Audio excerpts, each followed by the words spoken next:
today, Nat? Yeah, well, we have your favorite Pesto artichoke. Always and forever. Let's grab one of these.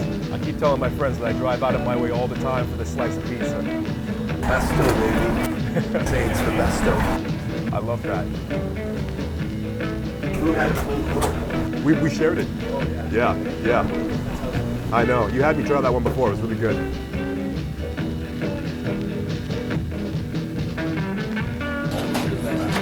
I gotta agree with that. This is awesome, man. Nat, thanks so much for doing this. Yeah, really appreciate it. So, Nat, you're an icon in the community. Everybody knows you. People come here from all over to try your pizza. And I got to ask you, how did you build such a brand? Well, I think it's just a combination of having a great product, right?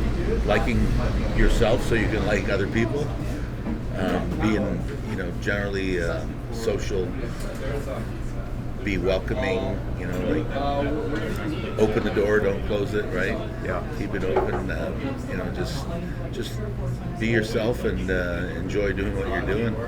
I mean, I love our product, so it's easy to sell. I used to try and sell it, but I don't have to anymore. It sells itself.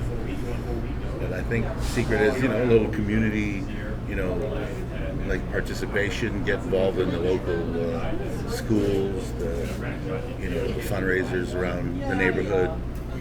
Just let them know that you're here for them and give them a little love. They bring you some love back. Right? I can always tell that you're very active in the community. There's a lot of posters around here of how you're helping kids, and you're working with the school, your high school actually, Kitsilano. Yeah. So what else are you doing to help the community right now? Well, we help just any baseball team or soccer team for sponsorship or school annuals. Just little donations or little fundraisers for.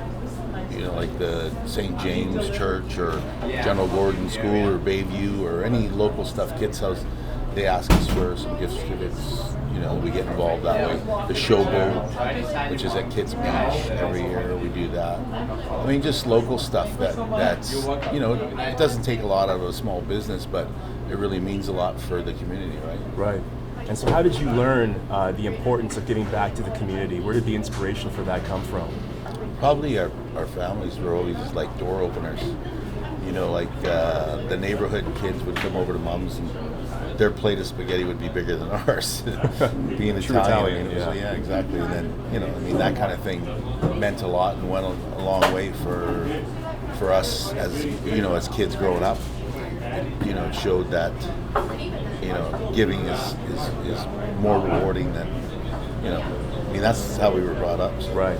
We just kind of copied that and made like this is our mom's kitchen.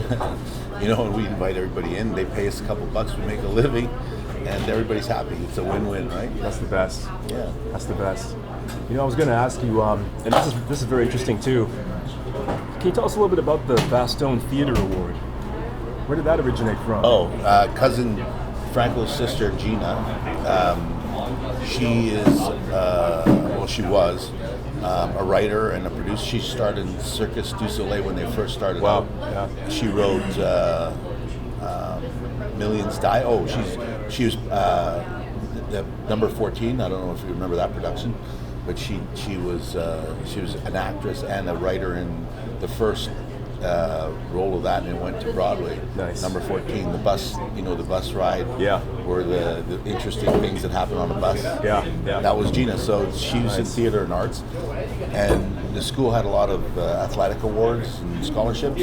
So we thought we'd stick with theater, and our last name's Bastone, and our family, and my cousin Franco and I, we just wanted to honor our family because we all grew up in Kids. So we just called it the Bastone. Scholarship award as opposed to Dad's Pizza. Right. Yeah. So that way our family gets a little credit for being who they are too, right? That's such a cool way of building a brand, is one, to use your name and then to build it into your brand. And, going back to the origins of Nat's Pizza, did you always know that you wanted to start a pizza shop? Where did the inspiration for the style of food come from? Well, we used to travel back. My mom's sister is in Yonkers, New York, and with my uncle and their son Louis. They started Raceway Pizza in 1971, and as kids we'd go back there, and I'd have this awesome cheese slice, and I was, always impressed by the cheese slice, and I'd look forward to this slice of pizza. So when we came back, I was going through high school, and I, being not an A student, but being a personable kind of person and knowing food pretty good as a teenager, I just thought, why don't we put down that I'm gonna one day open up a pizza shop. So here we are. Nice. It's probably been 40 years since I 40-year grad reunion. We just had a kids. So 40 years ago, I said in my annual that I was gonna open up a pizza joint. I worked around it. Didn't go to university, but I love people. I love being around them, and I love food. Of course. To put it together, and it was good. And looking at a piece of your history, you have an old high school photo there from the old high school yearbooks, right? That show your story, and definitely want to capture some shots of that. But another question about yourself back in high school. Did you have a lot of entrepreneurial tendencies during that time? Were you always thinking of ways to start your own thing? I really didn't. Well, as a kid, I used to go and do odd jobs around the neighborhood to make a couple bucks here and there to buy, candy and whatever else as a little kid. Yeah. I'd even sell, kittens. We'd have, our cat would have kittens. Right. Then I would sell them to the neighbors.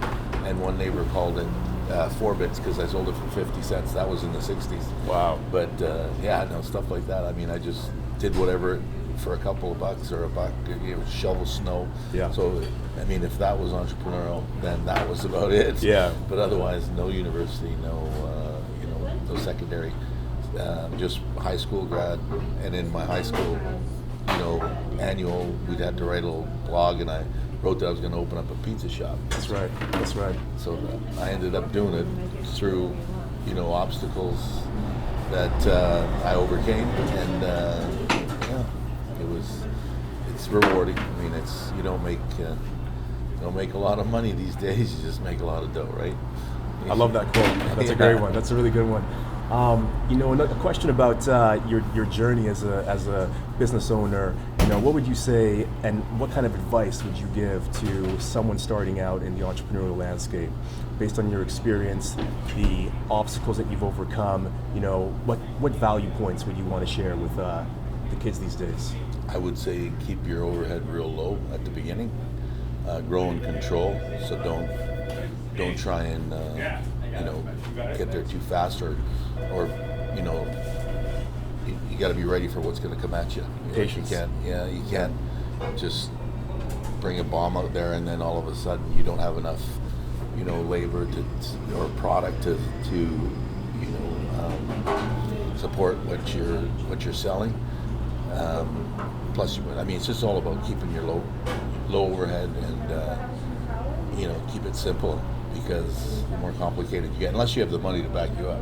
I never had the money to back me up, so it was, if I fell on cement. I never had a cushion. Right. A lot of people these days have cushions to fall on, right? Mm-hmm, mm-hmm. I was solid cement if I fell.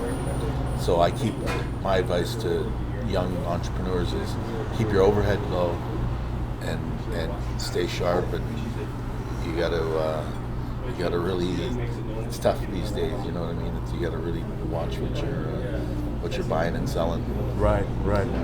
And have you tried to franchise? Have you tried to open up other Nat's Pizzas around Vancouver?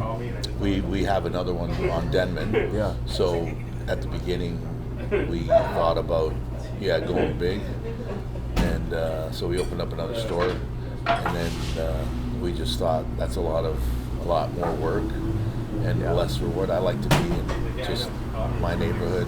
This is where I live. Yeah. This is, I want to get to know the people that I see every day or every other day. Right. Having two stores was getting too conflicted with the people, so I just wanted to bring it down to one. Right. And I sold the business part. We still own the name, but we sold it to a long-time employee here, and he's still running it very successfully after this will be 19 years. Wow, 19 years already, huh? On that one, yeah. This one's 28 years. April 15th was 28 years. Wow. Obviously you have a lot of regulars, and your guests who come here, they have their favorites. What are some of the best things that you've heard from your regulars about your pizza? Stuff like you don't have to take a back seat to New York anymore. That's a good one. You got it. Yeah. I like that. And a lot of this is the best pizza I've ever had. People calling you back and just saying, I've never had anything like this. I mean, a lot of people aren't used to the Napolitan, the true traditional way of making pizza. They're used to pan pizza. So when they taste this and they haven't tasted it before, it's like, they get it. They want to let you know that they love it. And the most important is the little younger kids that eat a whole slice, and their parents are going like, I've never seen my kid eat so much. Right. That's the true testimonial that you're doing something right. And that's just a cheese slice. And we like to cut it up into little bites for the little ones, and then it's easier for them to eat. Yeah. And they polish off a whole slice without even knowing it was a whole slice. Pretty cool. That is cool. That's definitely how I always feel. I mean, I could easily eat 2, 3, 4 of these slices and still not feel full. I feel satisfied. Yeah. But I won't necessarily be full yet. It's just the recipe. It's the light crusts, and it's no oil, no grease. We just cook it right on the brick, and it's a very traditional, old-fashioned way of making it. Right. A lot more labor involved, but right. It's worth it in the end. The flavors, you can't beat it. It's good. Yeah. So inside of here, there's so much character. How long did it take? Obviously, since the beginning, but where did you collect all of these pieces of design from? Well, a lot. Like just for instance, those Ninja Turtles was a family of 3 little boys that said, "Hey, you don't have the Ninja Turtles up there." So about 6 months ago, I got the artist to do some Ninja Turtles and put them up there. But it's recently. Just recently. Oh wow! So this wall was built in 1996 by a fellow named Marty Hayes. He calls himself the Chalk Star, and it's all chalk, and he's added to it every year. Just kept it going. We have the Kitsilano Blue Demons Award frame over there. That was this year. We put that up there for the athletes of the month, and we give them gift certificates for pizza if they win awards, in school or whatever. So we work with the high school too, right. Closely. And they support us too, right? I mean, they're here every day in herds at lunchtime and after schools. Of course, yeah. They all know you. There was a really interesting thing you were telling me about a sort of a credit program that you had for the young kids, where they could come in and they could get some slices of pizza and pay you back for it later. It sounds like a nice way to train the youth how to be responsible with pizza and money.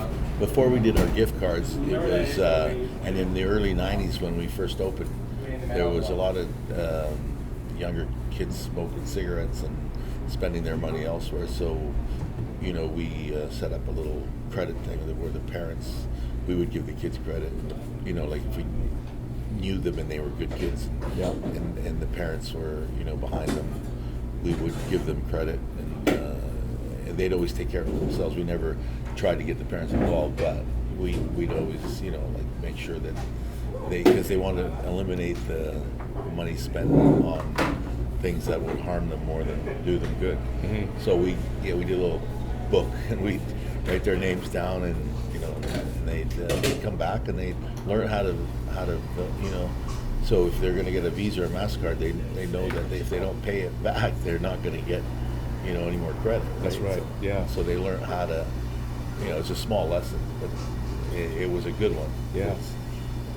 Probably saved even if it did save a few kids from picking up cigarettes or whatever else.